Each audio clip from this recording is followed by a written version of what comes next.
Et merci d'être avec nous sur TV5 Monde, c'est l'heure de votre grand angle.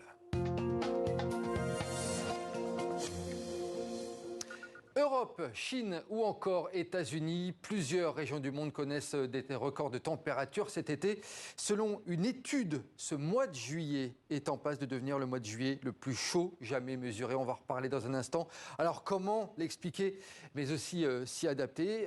Que nous réserve l'avenir? On va en parler dans ce grand angle avec tous nos intervenants et déjà avec vous en plateau. Virginie Ilson-Lévy, vous êtes présentatrice spécialisée en météorologie, climat et environnement. Merci d'être avec nous, Virginie. Je salue également nos correspondants que l'on va aller voir dans quelques instants. Fanny Chauvin aux États-Unis, Angélique Kourounis en Grèce et Michel Tcherouti en Suisse. Bonjour, bonsoir à tous les trois. Je viens vous voir dans un petit instant. Mais je commence avec vous, Virginie Ilson-Lévy. Je reviens sur cette étude donc, de l'Observatoire européen Copernicus. L'info nous a été donnée cet après-midi. Oui. Selon une étude, ce mois de juillet est en passe de devenir le mois de juillet le plus chaud jamais mesuré. Tout est dit. Oui, après un mois de juin qui a déjà été très chaud, notamment en Europe, même en France. C'est le deuxième mois de juin le plus chaud donc pour le pays. Et quand on voit toutes les vagues de chaleur avec les records absolus qui sont battus aussi bien aux États-Unis, en Europe qu'en Asie, c'est vraiment pas étonnant. Ouais. Alors que ce soit en Europe ou que ce soit en Chine, on parle de dôme de chaleur. Oui. C'est bien cela. Hein. Qu'est-ce que ça signifie exactement un dôme de chaleur? Alors un dôme de chaleur, c'est un terme qui a été popularisé par les médias, mais qui est beaucoup plus connu par les prévisionnistes, en tout cas, comme un blocage anticyclonique qui existe maintenant depuis des années. C'est vraiment pas nouveau. En fait, il faut imaginer un dôme de haute pression avec des pressions très élevées. Et du coup, en fait, ça permet un bel ensoleillement. Ça fait barrage aux perturbations, aux nuages et donc la masse d'air qui se réchauffe de jour en jour. En tout cas, quand le dôme vraiment stagne. C'est un peu le même principe quand on met un couvercle sur une casserole avec l'eau qui chauffe. Ça s'arrête pas en fait. Et donc les températures montent de jour en jour. D'autant plus en été quand on a le soleil qui se lève très tôt, qui se couche très tard. Mais dans chaque région, c'est effectivement donc la même cause. Comment on l'explique? On pourrait dire c'est l'été presque. Oui, alors c'est des situations météo, effectivement. C'est exceptionnel comme exceptionnel parce qu'on bat des records absolus de chaleur. Il a fait 46 degrés à Oran en Algérie, donc dès lors qu'on parle de records absolus, évidemment que c'est exceptionnel. Il a fait 42 degrés 9 à Rome en Italie, donc oui, là aussi c'est un record absolu. On a battu des records absolus aussi en France, entre les Pyrénées, les Alpes, la Corse. Donc oui, effectivement, dès qu'on parle de records absolus, c'est une situation qui est exceptionnelle. Après, il faut pas mélanger météo et climat. Ce sont des situations météorologiques.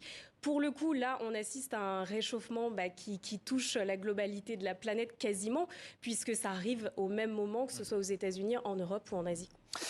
Les conséquences de ces fortes chaleurs, bien entendu, ce sont les incendies qui ont touché plusieurs pays. On en a beaucoup parlé dans 64 minutes. On va aller en Grèce tout de suite retrouver notre correspondante Angélique Kourounis. Angélique, on a beaucoup parlé de la Grèce ces derniers jours et notamment de cet incendie aux portes de Athènes. Il y a également des feux sur l'île de Rhodes. Quelle est la situation à l'heure actuelle concernant ces incendies, Angélique Kourounis ? Eh bien, sur les 4 grands incendies qui entourent la capitale, 2 semblent être sous contrôle, en tout cas partiel, et 2 ne le sont pas du tout. Le plus inquiétant, c'est celui de Velvenochoria, parce que c'est une forêt à flanc de montagne qui brûle depuis maintenant plus de 3 jours.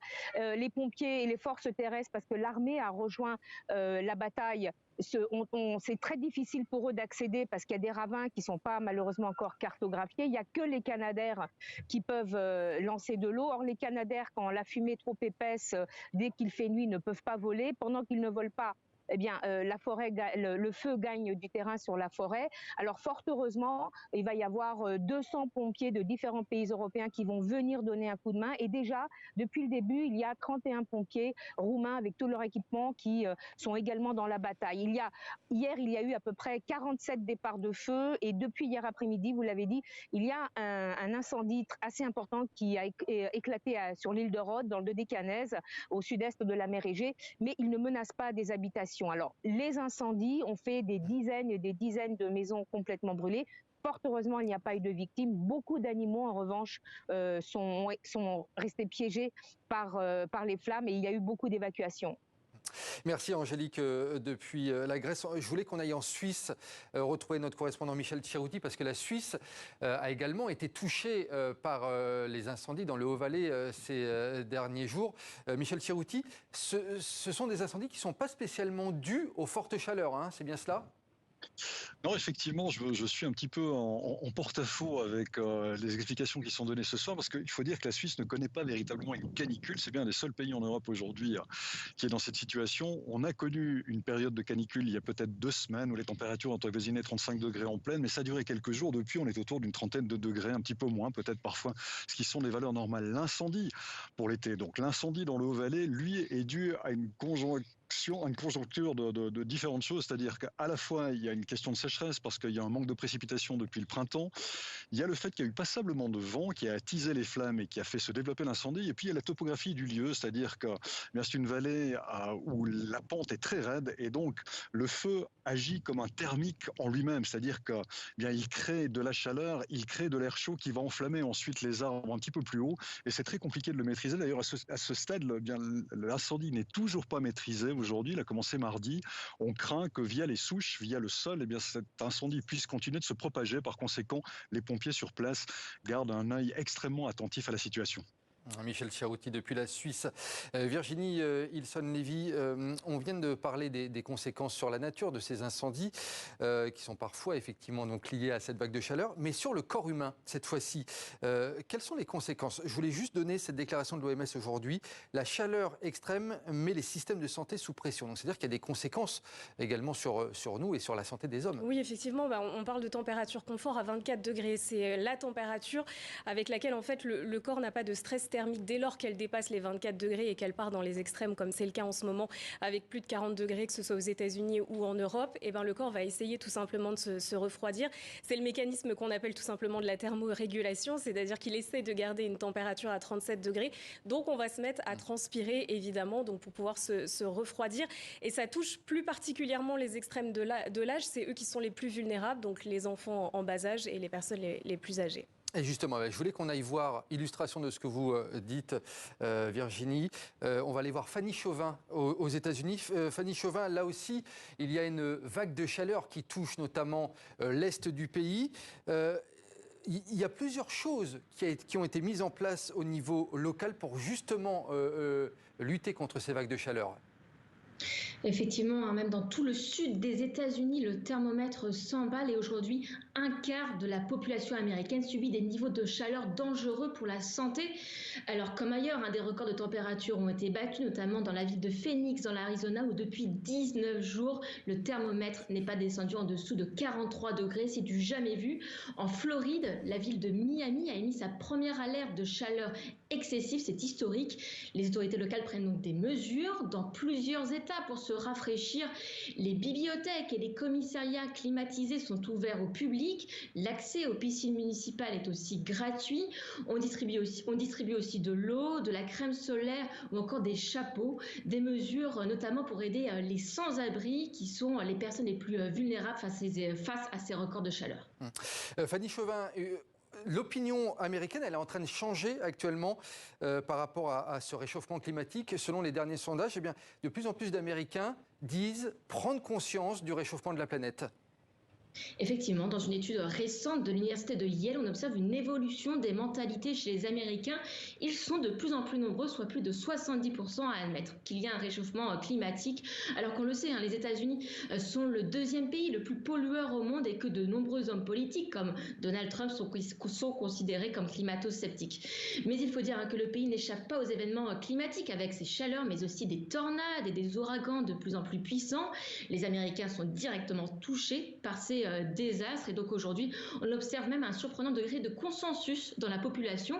Avant, le réchauffement climatique divisé entre démocrates et républicains, alors qu'aujourd'hui on voit que ce sujet commence à dépasser les clivages politiques. La majorité des Américains souhaitent même accélérer la transition vers des énergies propres. Joe Biden a déjà mis en place plusieurs mesures comme des crédits d'impôt pour l'achat d'une voiture électrique. Le président américain en campagne pour sa réélection veut faire des États-Unis le pays champion des technologies pour réduire les émissions de gaz à effet de serre. Merci beaucoup Fanny Chauvin depuis les États-Unis. Virginie Ilson-Lévy, on vient de le voir avec Fanny. Les mentalités changent même dans certaines populations qui sont complètement hermétiques à la possibilité d'un changement climatique. Oui, alors j'ai envie de dire tant mieux déjà, et sans doute parce que ça y est, on le voit, les vagues de chaleur sont de plus en plus fréquentes et de plus en plus sévères. C'est le cas aux États-Unis. Effectivement, il y a de nombreux rapports qui montrent que ces vagues de chaleur aux États-Unis sont sont liées au réchauffement climatique, et c'est le cas en France, en fait, tout simplement. Alors c'est vrai qu'on peut se dire 40 degrés, c'est déjà arrivé par le passé, sauf qu'aujourd'hui, on le voit, c'est de plus en plus fréquent. Tout simplement, entre 1950 et 1980, les 40 degrés, par exemple, dans notre pays, étaient atteints une fois par décennie. Aujourd'hui, et depuis 2008, on a cette température sur un thermomètre, sur une station météo. Météo France en a 155, minimum une fois par an. Et on a même relevé cette température plus de 70 fois entre 2020 et 2022. Donc voilà, on voit qu'il y a une accélération, c'est de plus en plus fréquent, et ces vagues de chaleur sont de plus en plus sévères. Donc tant mieux si aujourd'hui les gens ouvrent un peu plus les yeux. Angélique Kourounis, on vous rejoint en Grèce. Est-ce que en Grèce, le gouvernement grec prend la mesure de ce changement climatique avec des nouvelles mesures, ou ça ne bouge pas beaucoup du côté des autorités? Comment ça se passe en Grèce? Bien, dès son élection, le Premier ministre conservateur Kyriakos Mitsotakis a créé pour la première fois un ministère des crises climatiques, mais jusqu'à présent, il n'a pas fait grand-chose, ce ministère. Il n'y a pas eu beaucoup de mesures concrètes d'annoncer. Les incendies qui sont à répétition sont essentiellement dus justement à l'apraxie chronique de l'État grec ces 30 dernières années. On a les incendies qui se répètent pour les mêmes raisons. Alors, la mairie d'Athènes, en revanche, a commencé à faire quelques actions. Regardez, voilà, c'est ce qui est distribué aux touristes pour faire face à la chaleur. Donc, c'est le programme Cool Athènes, c'est juste des éventails. On commence à cartographier les fontaines d'eau gratuite. Pour l'instant, on ne l'avait pas encore fait. On a ouvert des salles climatisées très tôt et elles ferment très très tard pour les personnes âgées qui n'ont pas d'air conditionné chez elles, ou pour les touristes, si jamais ils arrivent à les débusquer. Mais pour l'instant, en tant que mesure gouvernementale, il n'y a pas grand-chose. On commence très timidement à faire un recyclage d'ordures. On finance, on donne des subventions pour changer les appareils électriques comme l'air conditionné, les réfrigérateurs, enfin ce genre de choses, parce qu'ils sont énergivores. Mais c'est une goutte d'eau, je dirais même une demi-goutte d'eau dans un océan où rien n'est fait. Il faut quand même dire les choses telles qu'elles sont. Virginie Ilson-Lévy, un mot de conclusion. Elle va durer encore quelques semaines, cette vague de chaleur, selon les prévisions? Alors, le dôme qui est en Méditerranée, oui, au moins jusqu'à la fin de la semaine. Et donc, la France est aussi concernée au moins jusqu'à vendredi. Aux États-Unis, apparemment, c'est pas près de se terminer. Et on suivra ça. Merci à vous, Virginie Ilson-Lévy, d'être venue sur le plateau de 64 minutes. Et merci à nos 3 correspondants et correspondantes, Fanny Chauvin, Angélique Kourounis et Michel Thierrouti. Merci à tous les 4.